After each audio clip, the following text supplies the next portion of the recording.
mobile phone in which to access their educational needs. And through the auspices of the youth panel, which is basically run by kids, there's 2 volunteer adults in it, but the rest of it is young people who work with this.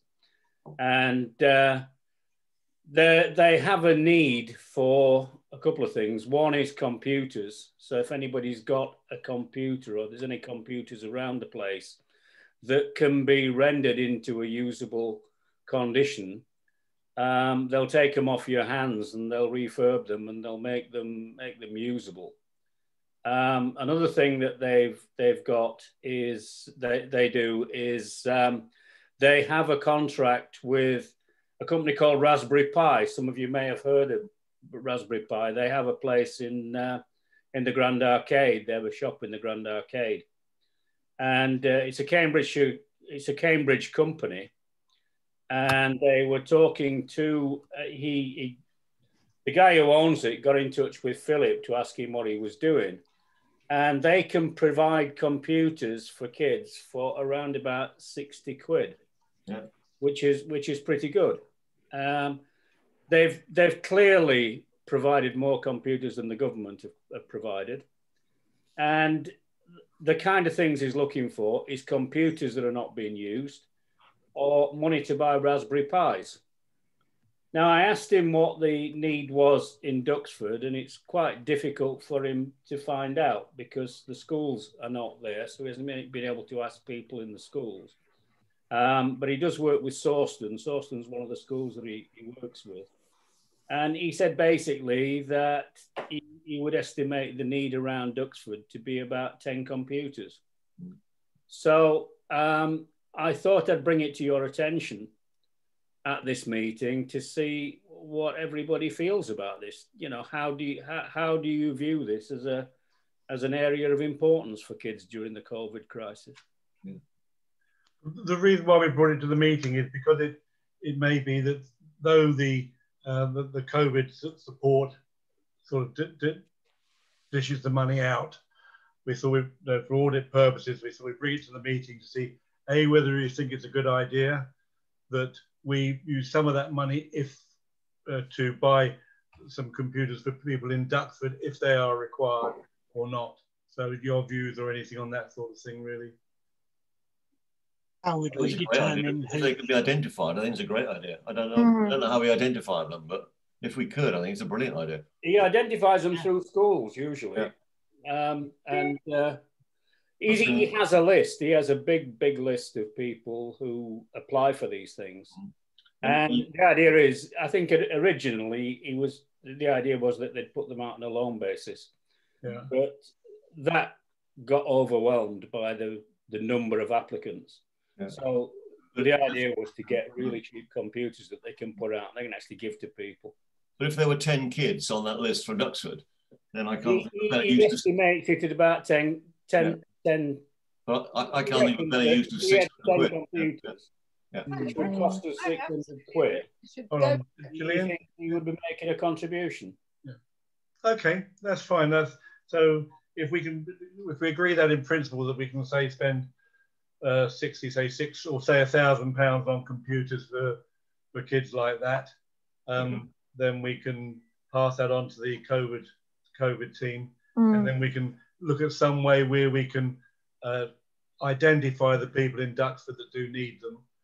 We might be able to ask the St John's, the John Huntington Trust, whether they have anybody in there because they might be doing something similar, and we can provide the costs to buy these computers for the people.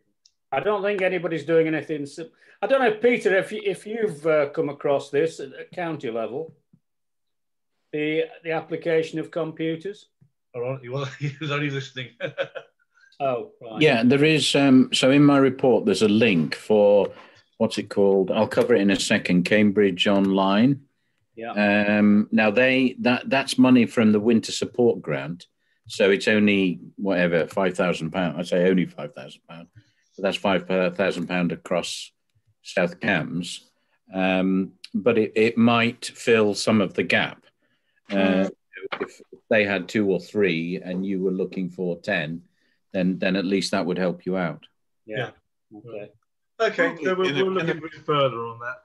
Surely in a village of our size, of 2,000 people, of whom 700 now are signed up to Nextdoor Duxford, there must be a lot of old, unused, not disposed of computer kit lying around in the village. And it sounds to me as if that's something which they, in a sense, it's more productive than just throwing money at it. They've had an amazing response, Peter, from companies who've upgraded all their equipment and stuff like that, and they've worked very hard to make these pieces of kit usable.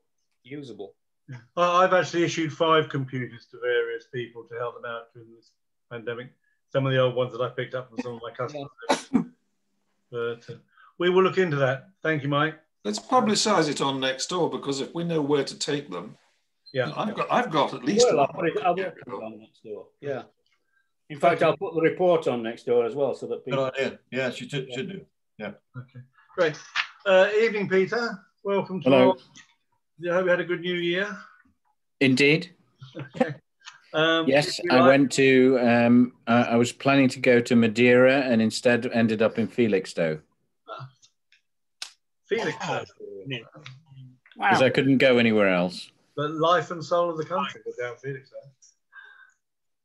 Right, so we'll go straight to you then for your district and county council matters. Okay. Can you see my screen? We can indeed. Yeah. Okay, so as before, I'll try and highlight doing district stuff first. So you remember lockdown 2, of course, now we're lockdown 3. So lockdown 2, we were deploying money to business as we were in lockdown 1. So in total, we deployed nearly £1 million up to the 8th of January.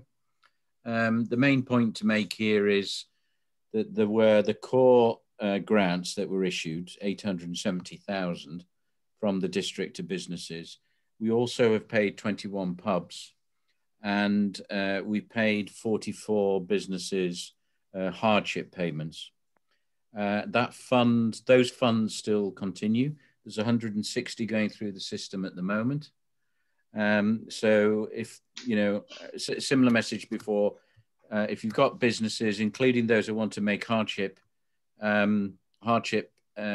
claims, please submit to South Cams. Despite everything happening with COVID, we can't ever forget about planning, unfortunately. So, which will be dear to Ed's heart, the Planning Advisory Service.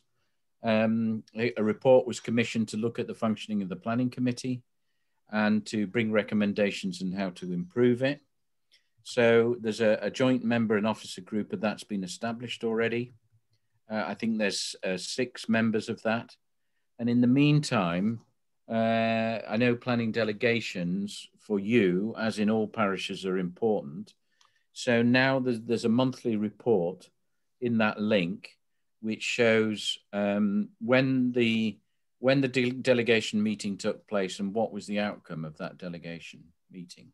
So was it to refer it to the committee, or was it to for an officer decision? So up until December, there were 76 applications, 54 were delegated decisions, and 17 were referred to committee. Okay, a referral rate of 23%. Now, as a parish, that sounds very low, which it is low. Of course, it's much higher than it used to be, because it was anywhere, as Ed knows, between 5 and 10%.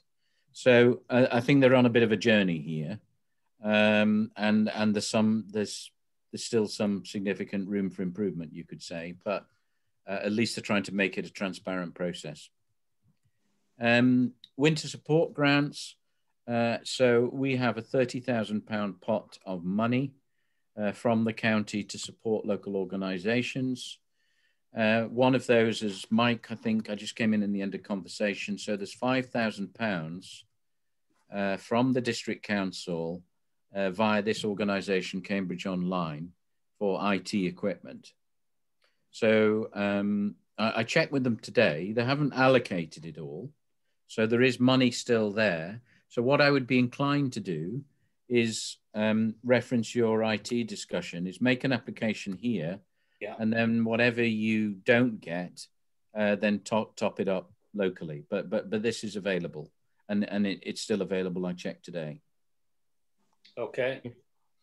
The other thing is for parishes, Gillian may know, in this winter support grant, there's £500 for projects on food, fuel, and essential supplies. All right, during lockdown 3, and that's through the CCVS.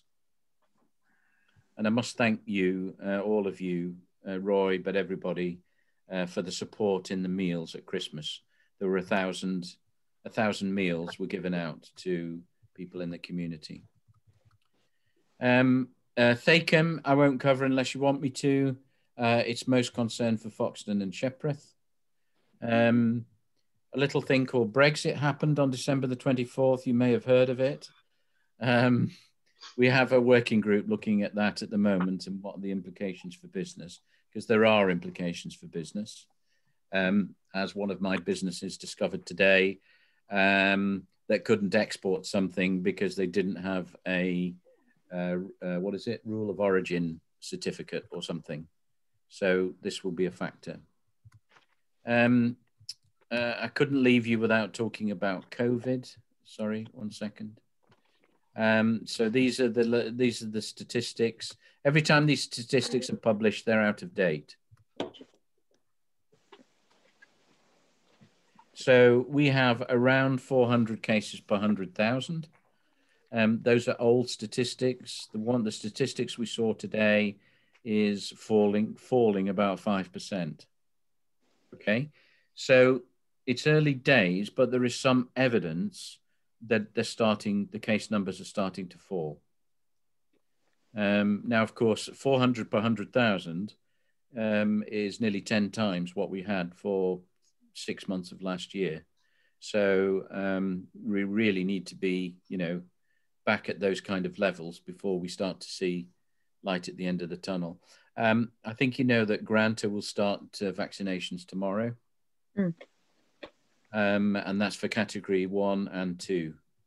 I have asked them several times now whether they can do the same approach at the Imperial War Museum that they adopted for the flu vaccination.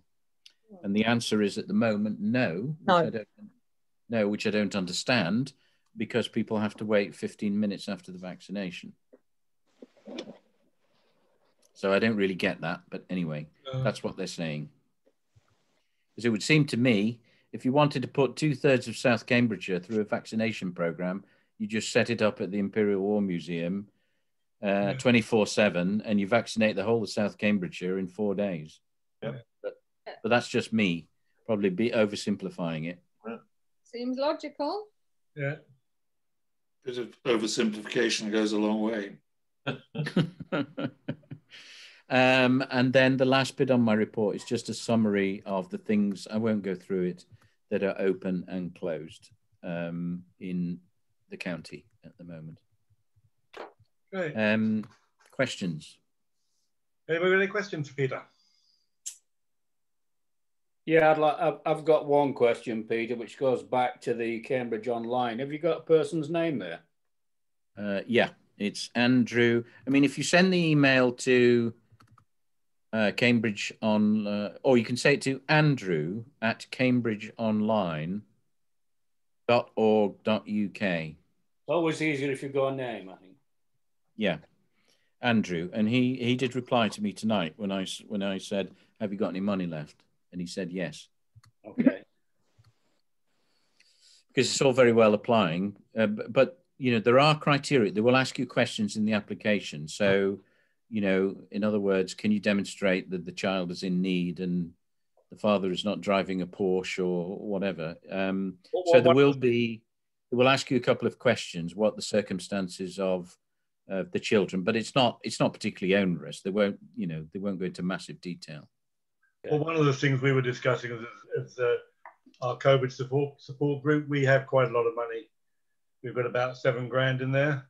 Right. And we were talking about whether we could help supply computers for people if they need to as well. and how we can work from that point of view. That was it. Gillian, did you want to? No, Peter, are you leaving us after this? Yeah, I was going to teleport up to Great Chisel, yes. I have a couple of things. We've got quite a bit of localized flooding. It's only it doesn't mean the streets are impassable, but it's huge puddles. I've had people who regularly wait for the bus at the Moorfield Road bus stop. Yeah. They're getting washed every time a car goes past. And I think if there is any way you could use your influence to get some of the drains cleaned out or washed through, I think that some of them are blocked. And that's one thing. The other one is not at all important. If you remember, you sent an email to somebody that might be able to talk to us about Millennium Garden and the possibility of SCDC taking back a part of it. I haven't heard anything from him. I presume it's just Christmas and New Year got in the way, but would you mind if I emailed him back directly? Yeah, please do.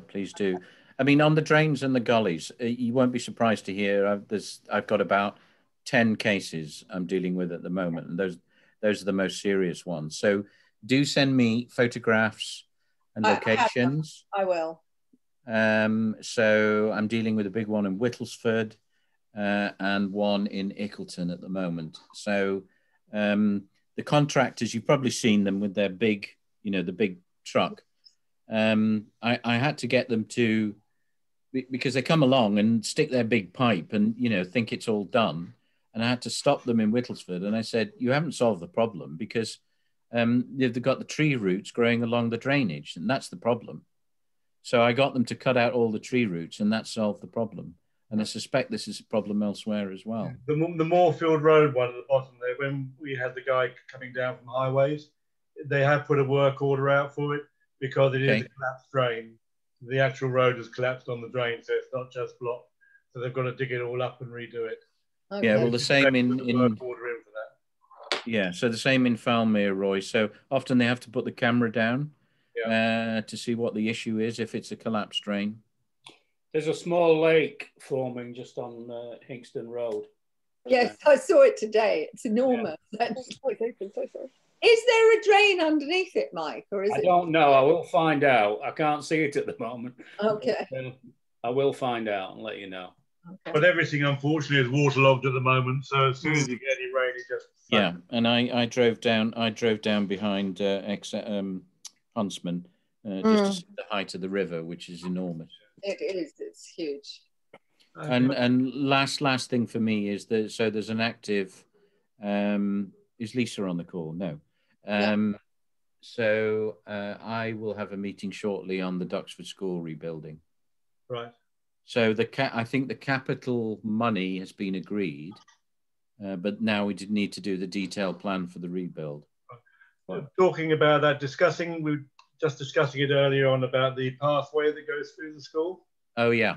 Which has been closed for a period. No, it's been closed now since March, and we've had a number of parishioners who have been asking when it's going to be opened again, because of the alternative route, if you like, to get to the playground and everything is either down Hunts Road, which of course you have all the lorries going down, or around Green Street. And somebody did say, or was rumoured, that they were going to close that off completely. But I will write to you because I think that it's important. That particular stretch of path, though it wasn't open all the time, there's an important connection between this side of Duxford and the other side where the playgrounds are or anything. And if it was to be cut off and nothing else put into it, then it's going to make it a lot more difficult to have a safe pedestrian pathway from one side of the village to the other.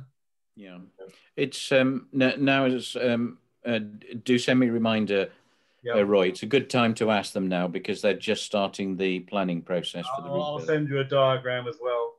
Yeah, with all please do. Okay. thank you very much. Nice to see you again. We'll see you next Thank you. week. Thanks for all your help again. Thank you. No problem. See you. Bye all. Ed, planning. Planning, right. So where have we got? If you'll excuse me for a minute, I must just go to the boys' room. Carry on. Yeah, so I mean, one thing on it. The plan list has the welcome on it. It says FYI only. I think that was just because it's reappeared. They had to make an environmental impact assessment, which is just some bit of paperwork. We don't get to comment on it or anything like that. So that one's just come round because they filled in another bit of paperwork, I think. The main one we've got is the service station, aerodrome service station, just opposite the IWM entrance there. And so if I drive this correctly, share screen. This in our parish, Ed, or I think we look at this anyway, don't we? Yeah, we look at this anyway because it's sufficiently big, something like that. It's in Whittlesford. Whittlesford goes across to just across the motorway there on that side of the road. Before we go to that one, yeah, there we go.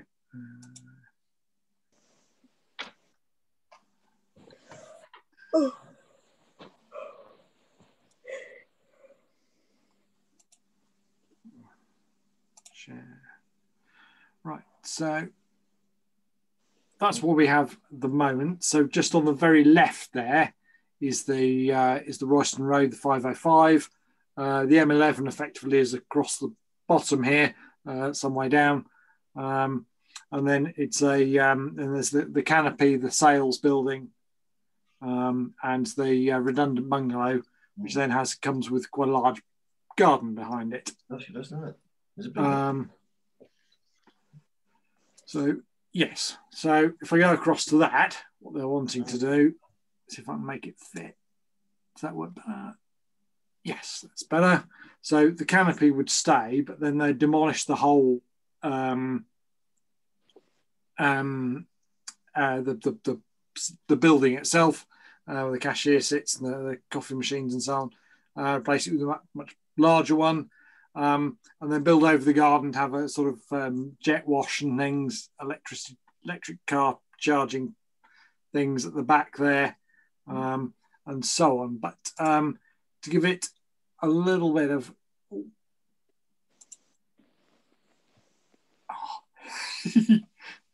one moment, there we go. Right, to give it some slightly more context. So this is the current situation, and there's the number of houses around there. So what to call it, Biddell Road, but I know that's wrong. So that's the 505 coming across. That's the existing buildings, the large garden. I think there's a couple of issues with this. It's interesting that this has come up because this came up a couple of years ago when they proposed demolishing the whole thing and rebuilding it. But I think what must have happened there is somebody then looked into how difficult it was to dig up all the petrol tanks and move them round. And it's quite near an important aquifer. Just there, there's the, if you remember, there's the water bottling plant further along. So if you got anything wrong there, that would be very bad. That never seemed to go anywhere. I think this is another attempt at the same idea. The proposed site plan, just keeps the canopy and the pumps all in the same place, and then just rebuilds the building and adds to it. But I think the biggest issue here is that just about where pointer is, it's going to be a whole load of jet wash plant and parking for charging cars, and there's all these houses that are around here.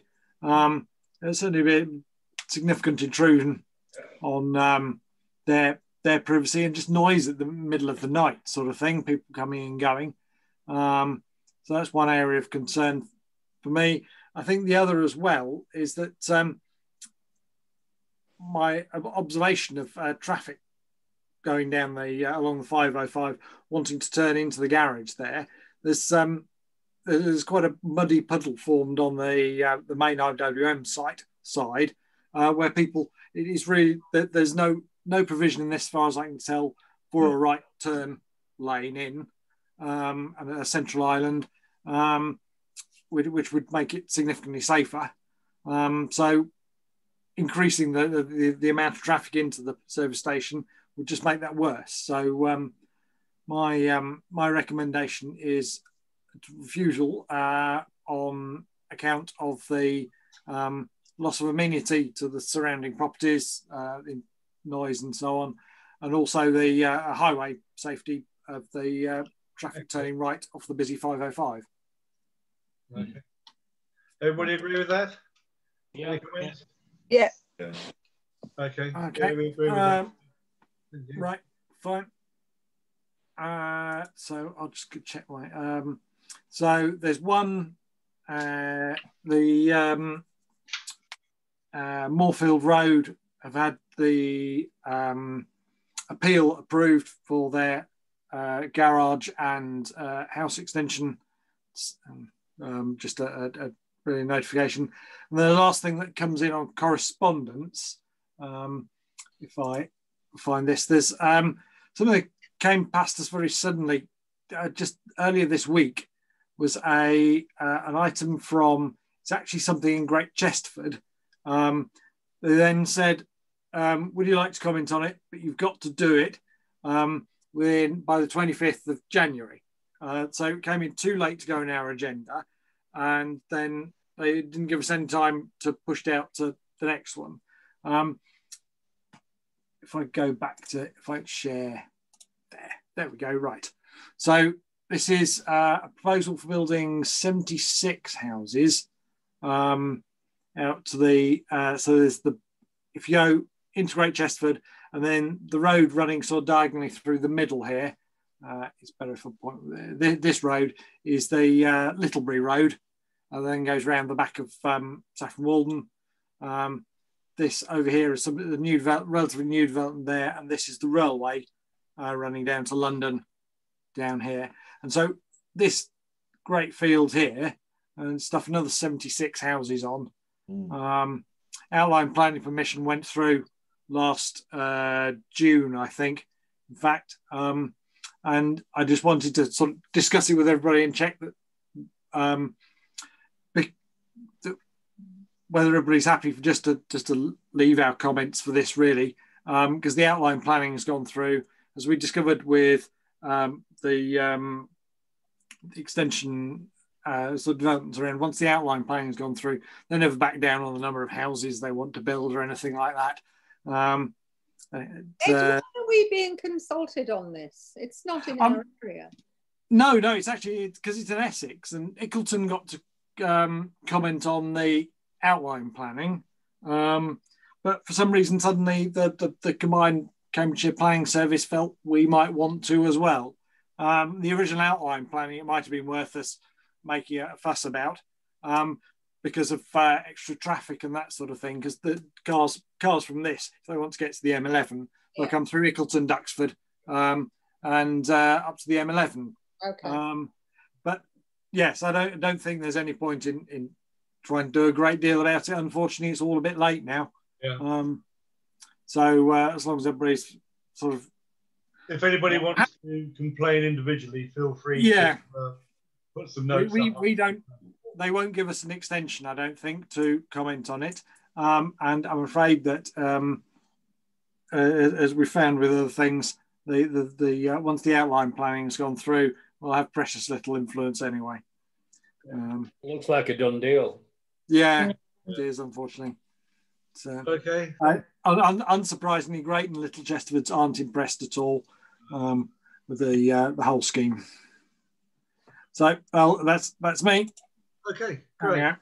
Thank you very much, sir. Right. Finance. Payments. Screen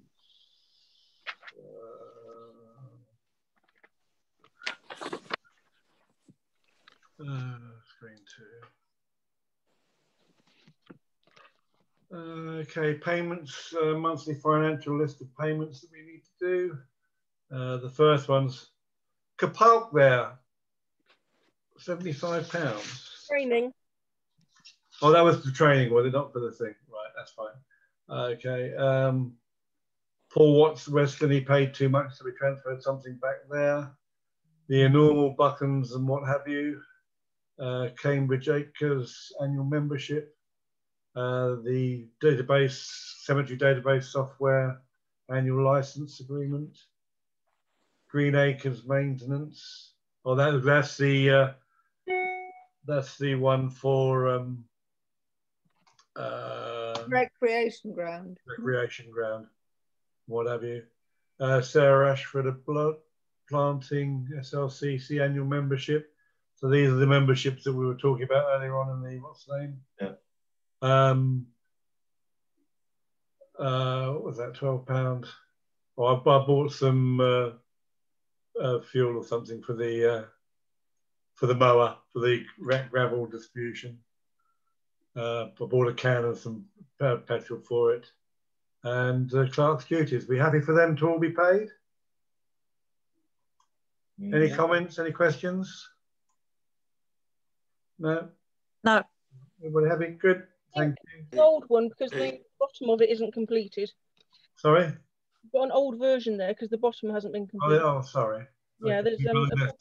there's a public loaned work payment as well since then. Right. So we had, which is all in the budget anyway, isn't it? Yeah, all precepted.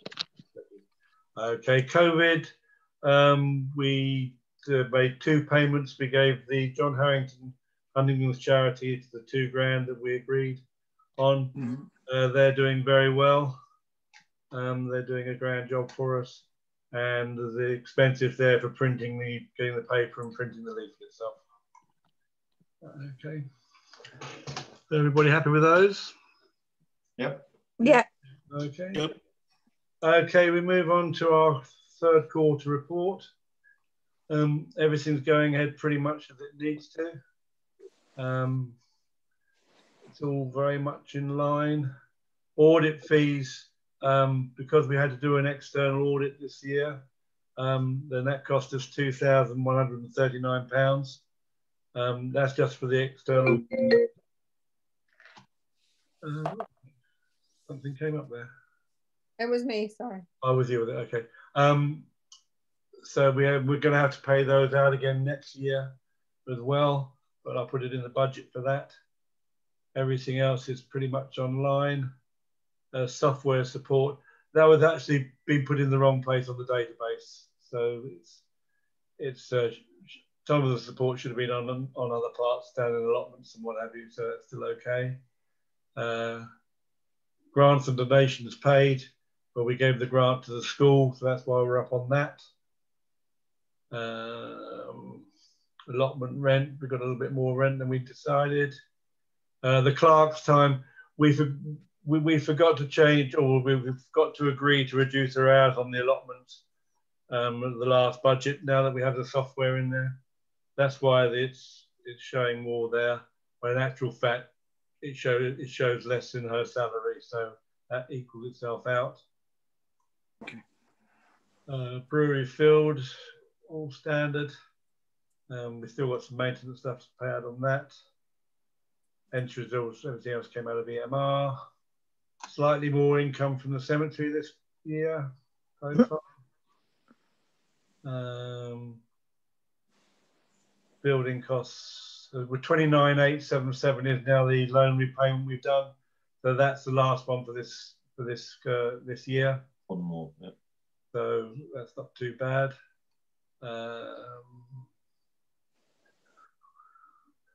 The Millennium Garden, that was caused by the muck up we had in the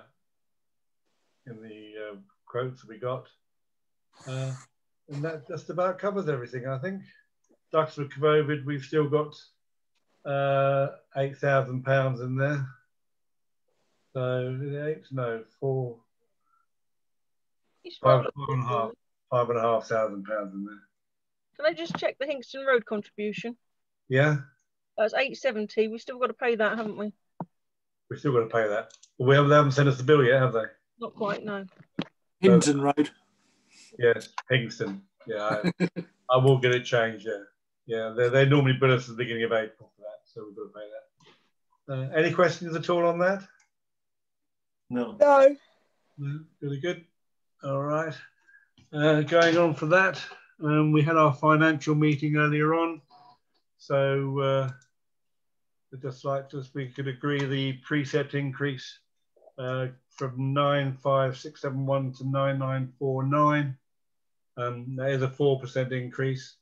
As we discussed it earlier, some of it's to do that we now have to take over our own lighting costs, and then there will be additional costs for the audit. That's street lighting costs and a couple of other things,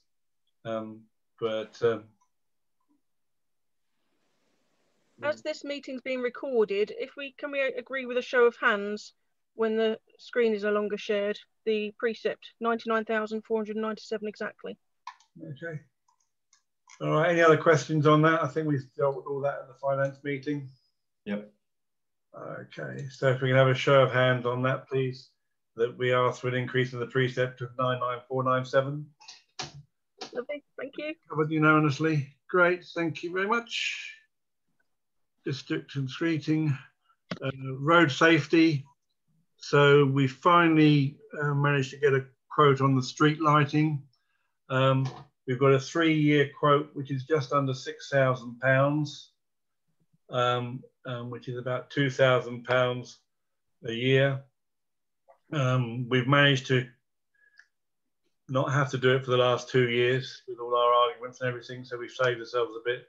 There's no way around we can do it. So just like to rubber stamp if you're happy that we go with the quote that the utility companies found for us.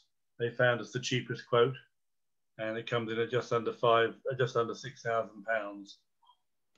So I know we're not happy to pay it, but something we have to do. And I have noticed that they're starting to put the new street lights in around the area. Yeah, I noticed the ones on the wreck, the two that orphaned for a long time, have got LED lamps on them now. Yeah, and the green street is being done, and they're doing it also. Now that we've agreed that, then they're doing that. And those are the ones we're paying for. Is our contractor is SSE Electricity. SSE. Okay, allotment report. We're fully staffed. We've got quite a long waiting list. Not much happening over the Christmas period. You got anything to say, Claire? No. Nobody been saying anything? No. All right. So we have one tenant who's about to lose their plot. Just the one. Oh, yeah. Yes. Yes, we have one tenant that hasn't been doing it, so we've given them notice to quit. One A will. And but how many have we got on the waiting list now, Joanne? I think it's 14. 14. So we've got 14 on the waiting list. Ollie. It's we need to expand. We need to consider the catchment area at some point if we've got a huge waiting list. Yeah. Okay. Operations report. Gillian. We'll start on that. The disabled access to improvements, I haven't got anything else to add other than what I said to the December meeting, which is I spoke to the contractor that was with Ronnie, who did the ramp on the wreck. And he does an awful lot of work on access for community spaces. And he said the gate we've got is not suitable for a slow close mechanism. He said, because it's got offset hinges, we can't put a slow close mechanism on it. So our choice is either to replace the gate completely or to put a barrier, to remove the gate, which we can use somewhere else probably in the future. We can save it and use it elsewhere. And just put a barrier and a kind of chicane for mobility scooters or wheelchairs to get through. It does mean there won't be a closed gate, and we have a road on the other side. So I don't know how the council feel about that, or whether you want me to try and do more investigation. I don't think there's much more of a solution. Either way, it's going to cost money. Yeah, I think we're going to have to do it, aren't we? We do have to make sure the field is accessible to everybody. Yeah. And that is one. We did take a disabled person up there in that trike, and she can't get into it. No. But what about how about the sort of gates we've got down at the Bigham? Well, that's the kind of thing I'm talking about. Because we still have some art funds that nobody seems to have come in with anything. Well, we could ask him to do something on the field there, but nevertheless, it still means a child. Yeah. There's not going to be a gap to run towards. I don't know how. We need people with young children really to make an opinion on whether that's acceptable. Yeah. All right. We'll carry on looking at it, I guess. I don't know whether you want to keep it on the agenda, whether you want to just say yes. Let's just put a staggered barrier in. I think it's the only thing we can do is the barrier, isn't it? I think we need to give them disabled access. I presume we could cost what a slow close gate would be to completely change it. We should probably know maybe we cost that up and cost a staggered junction in it. Yeah. Okay. Telephone box, Markham. Yeah, Gillian and I went and had a look at it. Most of the panes of the glass are loose, and so water, rain can just go down the pane and then go underneath and into the box. So until the weather improves, I have taped up all of the offending panes using waterproof crystal clear tape, so it doesn't look too unsightly. And I think so far it's pretty well okay. But when the weather improves, then I will remove the panes and do proper epoxy. Did we still have a problem with the lights in there, the electric lights? Yeah, again, it looks like a fairly standard fitting, and it's held in by 2 screws, which I can remove and just replace the light bulb. I'm sure it's nothing that special. But unfortunately, the weather's been just a little too cold. Yeah, they've been wet in it. Okay. Stand in a puddle and stick your fingers in the electric socket. See what happens. Yeah, then I'll know whether it works or not. Yeah. Anyway, that's a work in progress for when the weather improves. And okay, thanks. Do it properly. Recreation gravel maintenance equipment. We now have the mower, as you know, and we also have the leveler to level the grass or level the stones. The only thing that we need to do now is the mower is situated at the cemetery in the garage there, and ideally it would be good to have it on the wreck, because we shouldn't really be driving it up and down the road without insurance or anything. So we've got it all ready to go, but we just need to see if we can get it into the pavilion. And talking about the pavilion, we can't put it in there because the door's not wide enough. And so Pete's been looking into that. Pete. Yeah, and I on the Roy's brief was what's the cheapest solution, and I found a solution. Martin Howard, who built the counters in the cafe, a good carpenter, plays football for DFC, would do us a good deal, but it's 750 quid because it's 2 big doors and a lot of ironmongery because it needs to be secure. It's more than 1 meter wide. So I don't know what you want to do. I mean, there is 1,800 quid left in the residual budget from the whole centre, so it's affordable without hitting the reserves. But it's how you feel about it. But you know, the door at the moment, there's a door and then a blank alongside it. The whole thing has got to come out. You can't kind of just patch it. So then you put in 2 doors, but obviously you need quite a strong middle section of ironmongery so that people can't burst into it. So even though he's doing us a good deal, it's not cheap. So I can't get a price lower than 750 quid. So it's what do you want to do, really? I mean, we do need to get the moor up there, really. We can't drive up and down St. John's Street all the time. Yeah. No, it's going to end badly. I mean, there's two things we can do. We can get Joanne to try and go out and get some more quotes for it, or we can try. But we have tried some other people, and most of them are quoting over £1,000. Do we need to officially get 3 quotes, Joanne, or can we agree? Because we need to get it sorted out so that we can get the mower up there and do it. Over 500, we should have 3 quotes. Over 500, we should have 3 quotes. We do need to just agree the level before we do anything else. We haven't officially agreed that yet.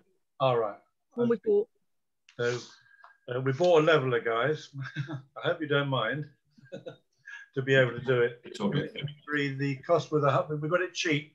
The reason why we ordered it before the meeting was because they were giving us 50% off. So we got it cheap, and it came out at just over 100 and odd pounds. Right. So if we can agree that, we're all happy for us to spend that money. Yep. Yeah. Good. Thank you. All right. What do you want to do on the doors? Do you want to do? So do you want to get 2 more quotes, or what do you think? Yeah. Yeah, just we would need to do it. I think because we can't keep it in the cemetery garage and drive it back and forth. Yeah. And so there's nowhere else to keep it on the wreck, is there? So it's the obvious place to keep it. Unfortunately, because it's quite wide. Yeah. Yeah. So the quote we've got at the moment, Pete, is for how much? The what? The quote we've got at the moment is for how much? 750. 750. So can we provisionally agree today that, and we will get 2 more quotes, all right, and that we will spend up to a maximum of £750 to get the job done. So we will go ahead and see if we can get it cheaper. Yeah. All right. If we can't get it cheaper, then rather than wait another 6 weeks before we get it done, and with the gravel paths getting into worse disrepair, that if we can't get anything quoted to that we can go ahead and do it for £750. Mm-hmm. Yeah. Yeah. Sounds like a good solution. I've got 3 quotes, yeah. Thank you. All right. Playground matting. Sorry? I tried to get this as a separate agenda item, but we have it under this agenda item for a grass cutter, for a grass collector for the mower. All right. I know it's not clear on the agenda, but the idea is, equipment. Yeah, sorry. Yeah, yeah. We want we would like to be able to use the mower on Brewery Field, but in order to encourage wildflower meadow, you really need to pick up the clippings so that the ground doesn't enrich and it remains poor soil and you get better wildflowers. Mm-hmm. I have tried to cost, I've looked up the make of the mower and I've emailed Countax and asked them how much it would be for a suitable collector, especially for longer grass, but they haven't answered in a week. I've also looked on eBay. I found a grass collector on eBay for £40, but I'm not sure that would be suitable for what we want. So can we get some kind of agreement for a ballpark figure if I can source one? So up to say £100 or something like that. Yeah. I don't really know what it will cost. That's the trouble. We're happy with that. If it's going to cost more, then it'll have to come back to the meeting. Okay. Yeah. Okay. Yeah. £100. Right, me. Okay. Thank you. Playground matting. We had to get some matting for the new seesaw that's been in place. I've still got some of it left, and that cost us, I forget how much it was, about £140, wasn't it, Joanne? Yeah, it was about £140. So Joanne is just looking when she unmutes herself. There's 2 squares of that matting on top of the little wooden shed that the tennis court have. Is there? Yeah, somebody's throwing them up. I've got another roll in my garage, which I'm going to put down at the entrances because they're getting a bit muddy. Yeah, they will be filthy at the moment. 110. £110 it cost us. So again, we had to get it in there. So if we can agree that cost as well, that's for the auditor. Yeah, thank you very much. Anything else on operations, Gillian? Not that I can think. I'd like to officially thank Sarah for the huge amount of unpaid work she's doing on the field at the moment. Yeah, it's brilliant. Yeah. I think we need to officially thank Welsh for the Christmas decks up and down. They look good. And I think that's about it, really. I'm still waiting to hear from Cambridge Community Foundation about whether we can go ahead with the Amy grant for the sports, but we'll cover that later. Okay. Great. Community Centre report. Long Lane. Sorry, Malcolm? Do we know any more about Long Lane other than that it's been closed? We're talking 6-7 months. It's up to the South Cams didn't want to do it. All right, so it's now up to the highway, isn't it? Yeah, it's up to the homeowner now to get it repaired. They have got some quotes in, but most of them are saying they can't do anything until late spring. We've done our bit that we have a safety rail around it now, so that we're covered, so people know this now, and we just have to wait for them to do it. We'll give them a few months and then we'll chase them up if they're, but highways will chase them up anyway.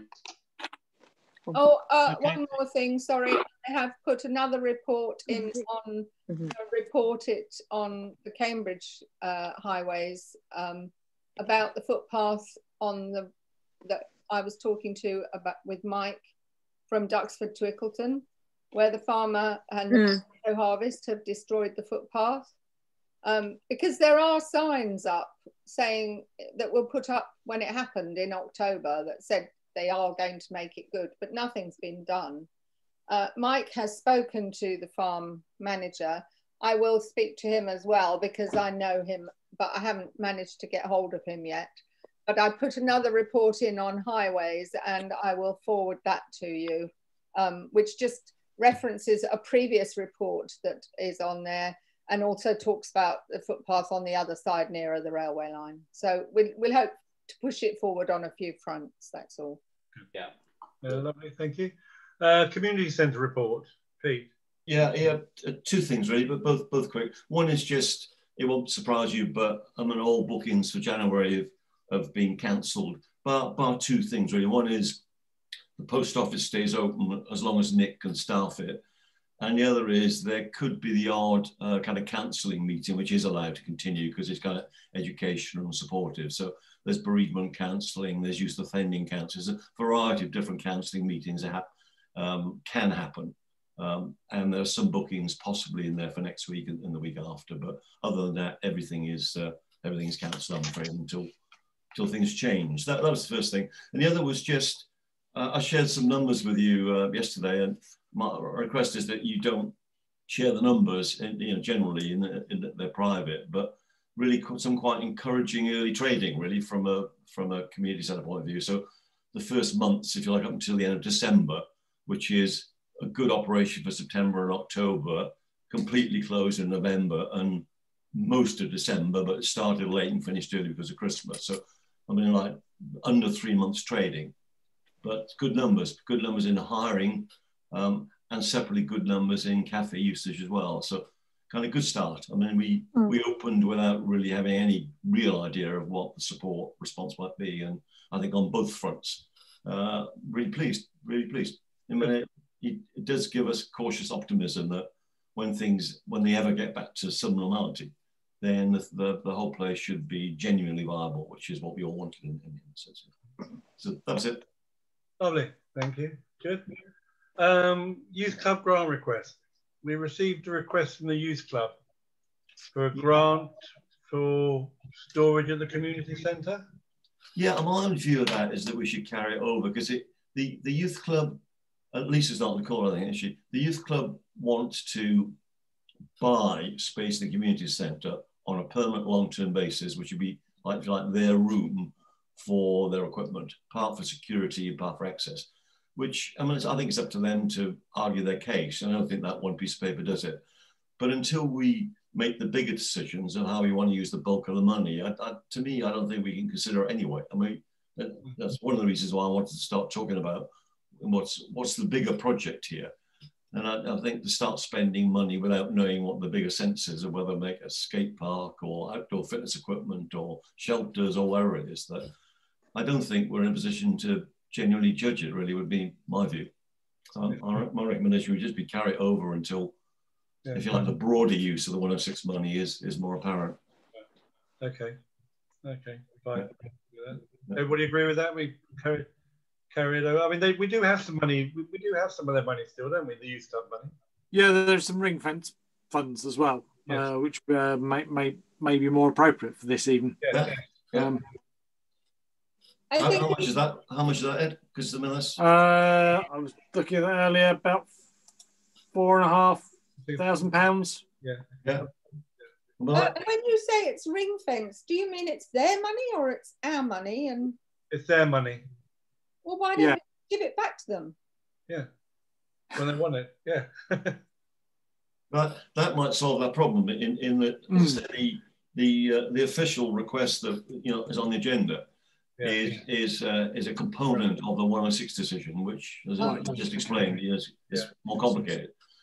But I mean, if that £4,500 is available, then that would be a difference. Yeah, it's a hangover from the previous youth club incarnation, which had some significant funding from the DPC.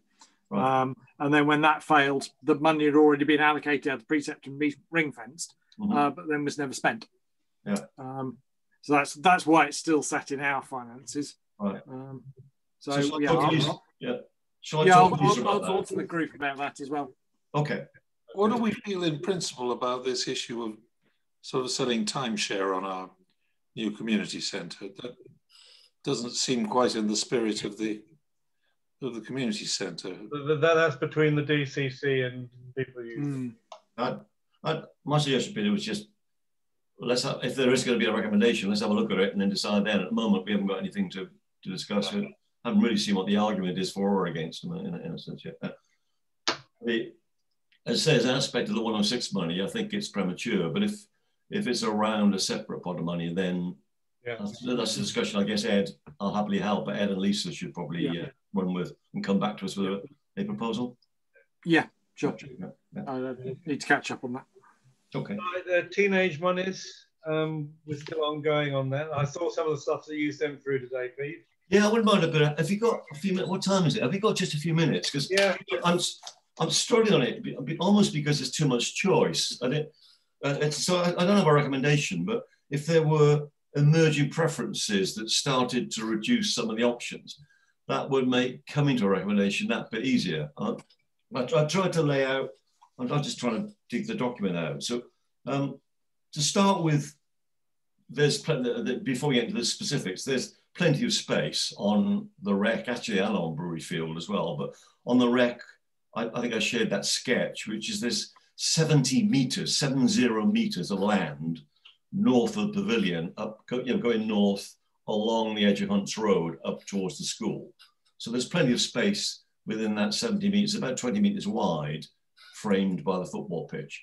There's plenty of space to put a shelter and some equipment in there, should want to. So that was the first point, is where would we put it and do we have enough space? And I think that's the only site, but it's a big piece of land. I mean, I don't think there's any genuine real constraints there. I've talked with the football club, and they see no issue with it either in that sense. So in terms of land area to put it on, then I think that's perfectly feasible. It just then begs the question, what is it we're going to put on there? And if we start with the rec, then I think there should be a shelter there. And I haven't heard from Lisa, but Lisa promised that she would go and come back with a recommendation for a shelter. Yeah, if I could just interrupt there, when Lisa, in her email she sent down to us, because of the problem she's having, She was wondering if somebody else could take over looking at shelters. Oh, is she okay? Well, I didn't know that, Roy. Okay. She only sent the email in this evening when she said she wouldn't be attending the meeting.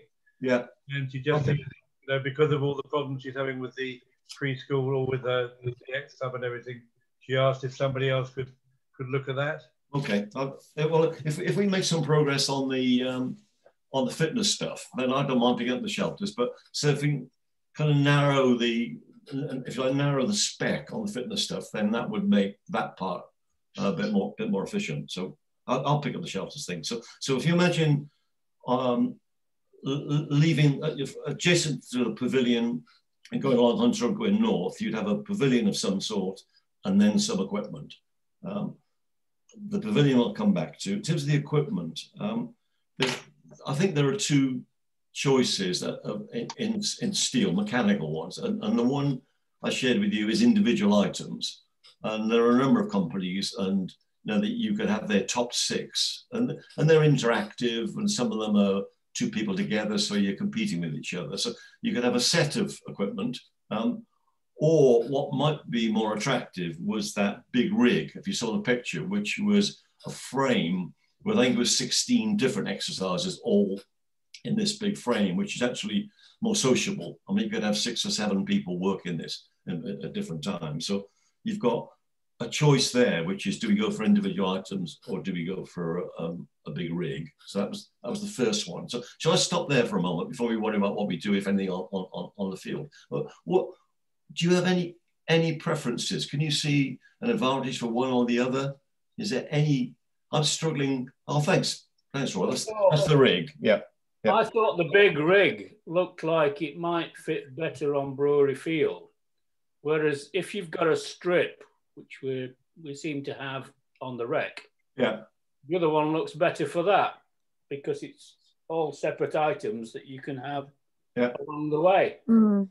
The strip is wide enough, Mike, if you wanted to. You don't have to, I mean, you can play it either way, but the strip is, the guys have measured it, and it is wide enough to take the rig, and obviously you need some space around it so that it's safe. You could do both. But that's what I'm struggling with. It just feels a little bit arbitrary. I'm struggling to decide, if you like. I think one thing we want to see whether we get this Amy grant, what have you. All right, because if we get that, that's going to double our money that we can spend. This stuff isn't that expensive, interestingly enough. I don't think we should look at it like that, Roy. I think if we get the Amy grant, I mean, I haven't costed all these things.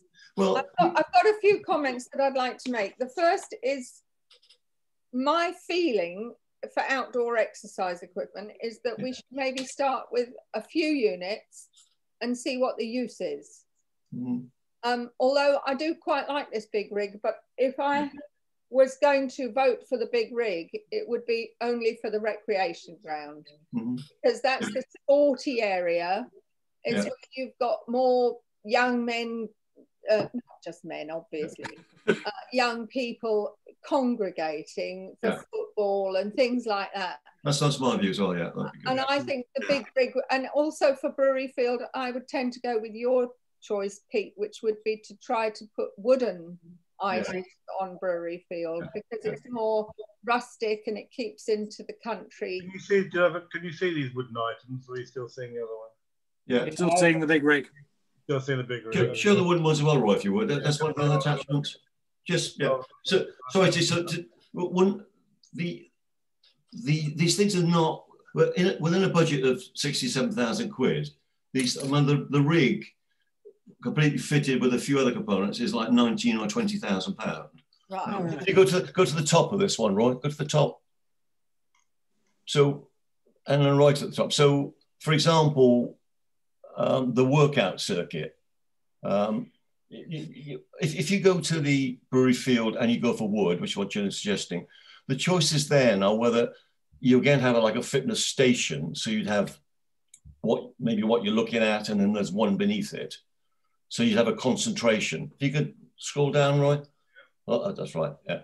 So you could have a concentration, and if you keep going, or you could have like a path, a fitness pathway around the edge. So you could either have a group of machines together in a corner, or you could have a fitness journey, I guess, around the edge. And either could be in wooden equipment. You know, so the workout circuit, £5 grand, turn-up zone 3, and you've got matting to put it on and such like. So in broad terms, for, call it £15,000 on Bury Field and £25,000 on the rec, so 40 in total, you could do both. And we've got a budget of 67. Yeah. So even if we didn't get an Amy grant, we could. We don't have to, but we could do this. Mm. That's what I'm trying to get some sense of. Do we want to, or yeah, I can home in on a supplier, but I need a better brief to narrow it down. So we need to decide on the shelter as well. What sort of? Yeah, but the shelter's going to be 10, 15. So it's again, that's not going to blow the budget. Joanne? Just want to know, are these things require ROSPA, like the playground equipment? I think so. Probably, but the company like Sunshine Gym, this is their business. So you know they install, they do the right signage, they help us with insurance. You know, all you kind of buy a package of expertise in a sense. Yeah. And I said I'll happily cost it out properly, but I need a better steer of what it is I'm costing out because there are too many options here. Okay, let's go then for this sort of equipment. All right, we'll forget about the skate park. All right, if we want to move ahead. Yeah, I think that big gym thing looks for the rec looks more attractive than a series of things scattered around. Yeah. Well, one of the other things on the rec, where the pavilion, the old pavilion is, right, just on that back wall, if we could put a hoop up there and a little bit of a basketball area, because we've had quite a few people who are saying it'd be nice to have people could sort of have a little play with the hoop and a bit of basketball there. So maybe on the side of the pavilion, Roy? On the side of the pavilion, yeah. Right. Yeah, maybe something like that. So let's go for this sort of equipment. We'll look at both places. So some in Brewery Field and some on the rec. And look at wood for Brewery Field. Wood for Brewery Field. Yeah. All right. Would you go for a concentration of machine, or would you go for a journey? What have you? I would vote for a journey on Brewery Field. A journey fits much better with the concept of Brewery Field. Because we've got the circuit, which is 300 metres. Yeah. And you could have a piece of equipment every so often around the edge of the circuit. Yeah. I think it'd be quite nice actually to do that. And I think with a shelter. A rig on the rec. Okay. Where on the rec? Go ahead. Where on the rec? Would it be near the hedge, near Hunt Road, or? It would have to be on that strip north, yeah. Go north of the pavilion, yeah. Yeah. On that strip where the old gate is. Pavilion and the school. I'd like to see the wooden stuff because it didn't look that impressive on the pictures. I don't know if they've got any videos of where they've installed it or anything like that. Yeah. Okay. I think it'd be good. I mean, again, it's their business, which is outside wood equipment, so it's going to be stronger than maybe it looks on that sketch. But some of the rings look a bit psychedelic, don't they? But I guess I agree with Gillian in terms of its the sort of ambience thing that it gives you in that area. But I'd just like to see, how robust it is. And okay. What your fear might as well, it's not strong enough, is it? Is that your fear? Yeah, I guess. Okay. I guess it looks a bit Lego, but let's have a look and see. Hang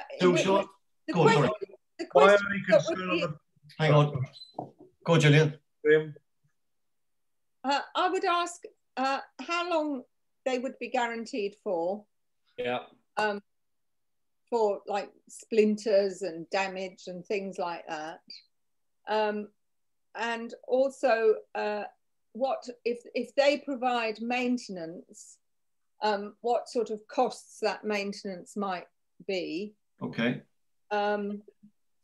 And if they have any examples, say within a 20-mile radius or a 50-mile radius, even that we can go and look at.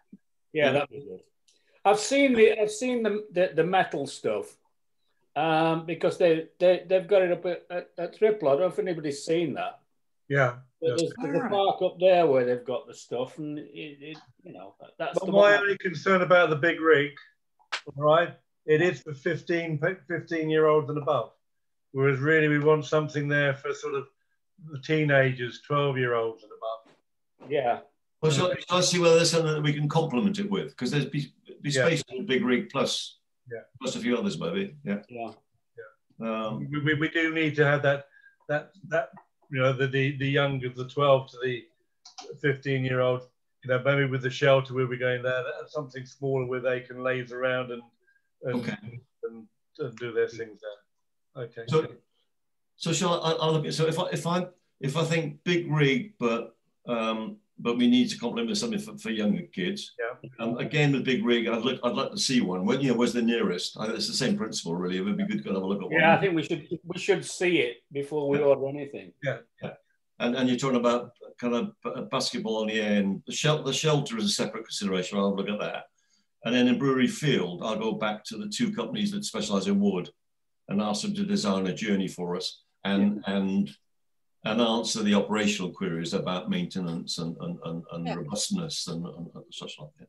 Yeah, because we used to have that trim trail in the play park, and I think that it was probably worn out by the time it was 10 years old, and then we scrapped it all by the time it was 15. And maybe the shelter, Gillian, the Brewery Field, a shelter. I think we should definitely go for a shelter on both. There were some nice wooden ones we saw, didn't we? You sent some fabulous ones round. I'll dig them out again and try and cost them. Yeah, I saw them. They look nice. Okay. Right. Okay. So that's we could be able to use some of the art money for one of the wooden kind of modern customized shelters. That's a possibility. Yeah. Yeah. Paint it as a Jackson Pollock. Hey. Great. Okay, that's good. So we're progressing on that, and we'll forget about the cake part. Okay. Okay.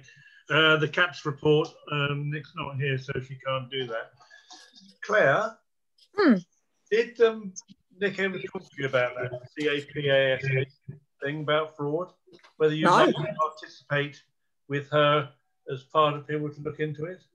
I can do. She hasn't discussed it with me though. I know when it first came out, I was thinking you might be an ideal candidate to help sort it out. But I'll send you the detail. What it basically is a fraud is to making people in the area more aware of fraud and things that are going on around there. And the combined Peterborough and Cambridgeshire organisation that are helping to deal with it. And she was... So maybe if you have a chat with her, if you could help her out on that. I can help her out. Most of it, and you have £1,000 to spend on it as well. Oh! Now she's in budget anyway. Okay, I think that's just about it. Diary and next meetings? Yeah. Okay, folks. So the next annual parish meeting. Sorry? Annual parish meeting. Yes. Yeah. We could do a webinar. We could do a webinar if we had the interest. Yeah, the problem with the webinar, we haven't got the money for it. Does it cost a lot? Well, there's two different. So we have the Zoom meetings like we have here, okay, where everybody joins in. A webinar, which again you have to pay annually for, which is a little bit more, is where you just have the main presenters on it, and then everybody else can view it. So it's an annual cost. So I mean, it could well be that this sort of meeting should be a webinar as well, whereas the people who come to watch it can just watch it and we can pull them in and out as required. I'll get a costing on it, but it is Joanne. Thing about We're required to hold it. Yeah. I don't know if we have to hold it or not yet, but if we were going to hold one, I would have asked everybody for reports by now, and I'm not sure there's going to be much to report from in the village. You know, not much is happening. I'll find out if we have to, and if we do, whether we could do it by Zoom, but I think it's just going to be cancelled. Yeah, okay. It'd be nice to show off to the village what we've done. You know, we've done a lot in the last year with the community centre, the great work we've done on Brewery Field. You know, the village is taking on a new lease of life. The other thing is put it back to June if we're allowed to. Well, we're only allowed to do these until May. Yeah, I suspect there might be more discretion this year, but we'll see. Yeah. We'll see. No, we'll do it. Okay, folks. Okay. Anything else? Yeah. Okay, Tim. Go ahead. Just one last thing. The current account is getting quite low. I think I'm going to have to do a transfer from the deposit account. I'll let you all know when I'm going to do it. Okay. All right. Okay. Right. Thank you all for attending. Thank you. Okay, thank you. Stay safe. Bye. There is a lot of COVID around.